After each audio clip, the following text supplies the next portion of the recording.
Okay, so now we have these separate queries. So again, what we need to do, like we've done before, we need to move these callback functions into each other so that we can get access to the data. So in this case, we need to do something like this. So I need to move my callbacks, the one into the other, so that once one callback is completed, the next callback runs and so forth. And then as we go, we will get the data. So now the only problem we're going to have, you see, we're sharing this one variable, and the variable in each scope has the same name, so we need to change this. So the first one we need to change to weekday result. The second one we want to change that to duration result, and the one in the middle we can keep result for now. So if I now run the query, so let's just quickly change this, Control V like that, delete that, and then we have this one in here. So now what do we have? So we've got weekday, and then we've got result. So now we're going to say weekday result dot rows, and the one in the middle we've got duration. See, we're not using that duration result. Okay, so now we have all the data we need in one place. All the data we need is in one place. Okay, so let's have a look. If I run this now, if I run node grade report, you see now Monday total for week Monday. So we've got Monday and Thursday. You can see everything is actually now in one place. So what we need to do now, we need to take our variable that we created, or our thing being says. So this what we need to do here is daily total, and this one is duration total. Okay, duration, and then so this one here is something like duration, and this one here is total count. Okay, so now I've got a report, and I've got a daily report here now, so I can use this string now.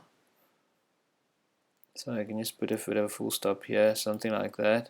So now I can use this, I can move this down, and I can say down here we want to get these variables. So now what we need is we need to extract these variables from the results. So the first query we ran, it was, if you look at the results here, it was count 3. So weekday count. So we've got what we need to do here, row 0 and count. So this one we'll call daily total. So this one we will have to call something like const daily total.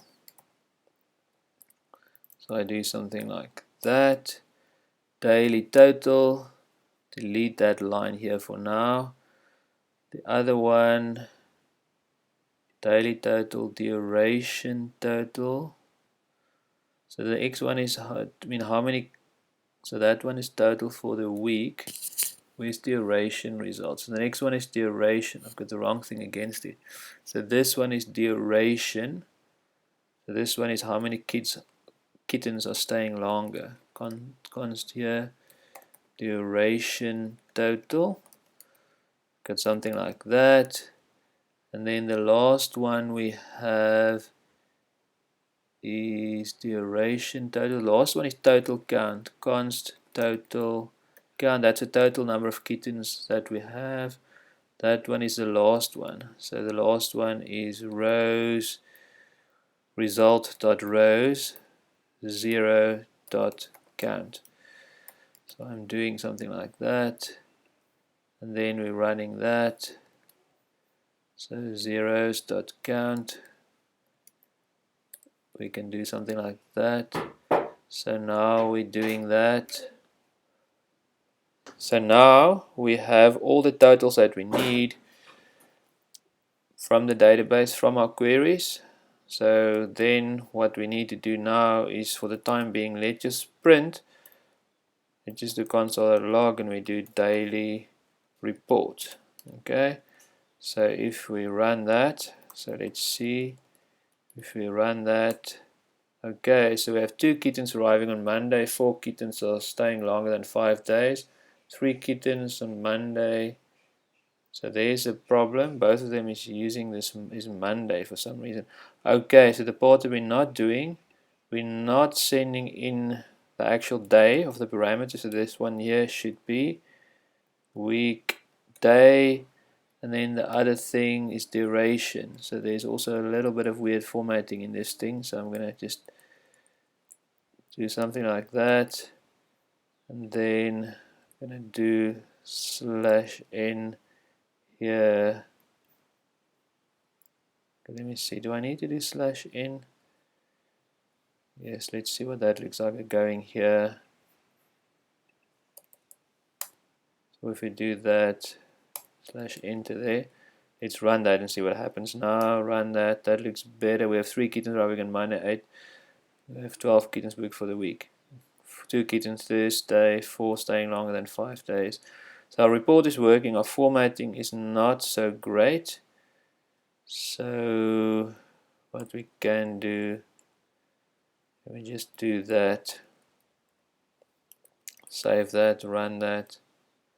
So that looks better. It's a little bit hard to read, but that's okay. And we're running that for 2 weeks now. So the one thing that we are doing currently, we're just printing it out, we're not returning anything. So the thing to note here, if we were to say something like this and we say return daily report, that won't really work. So we can try that and see what happens. So if I go to create report and we say here const result, so for the time being we do that, and then we say console.log result. So if we run that, you'll see it will return undefined, and that's mainly due to the fact that the code is asynchronous. So what we actually need for our create report is we need to add a little callback function here. And then what we want to do is, when we write our code, we want to call the callback function. So in this case we say null, there's no error at this point in time, but we want to return the daily report. And then what we want to do down here, when we call our create report function, instead of returning result here, we send in a function, and then we say there's an error, and then we say there is our result that comes back from our function. And then what I can do, then I can do console.log, then I can do result. So in this case, comment that out. See if I can run my report now. Run the report. 3 kittens arriving on Monday. There's a little bit of formatting there, but you see now that's working. So now I can also do, let's see which other days do we have kittens for. I look at my data in the database. So we also have ones for Saturday. So if I run a report for Saturday, I want to say, is there kittens staying longer than 4 days? Okay, so let's go back here. We run that. 3 kittens arriving on Monday, Saturday, 3 arriving on Saturday. 3 arriving on Saturday. So you can already see 3 arriving on Saturday. Monday, Saturday, you can already see the responses from the callbacks are in different orders again, because they're all asynchronous. There's no guarantee on which one is going to be completed first. In this case, because it's running to the database, database can take any number of time to complete the queries. So ultimately now, as you can see, our queries are running nicely. When we're using callbacks, the important thing is that we need to run the one query within the other query to get the result.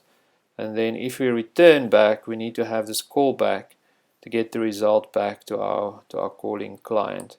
So in this case, we have now created the report using callback functions, which is the most basic way, or the foundational way that Node.js is using, which is callbacks, which you can see makes things a bit tricky because we can't normally return results back like this. And the way we call things, we need to call them one after the other, like we've done here. So hopefully now you've got a little bit of a better understanding how to use callbacks with JavaScript. In the next video, we're going to explore promises, and we're going to see what are promises and how we can use them.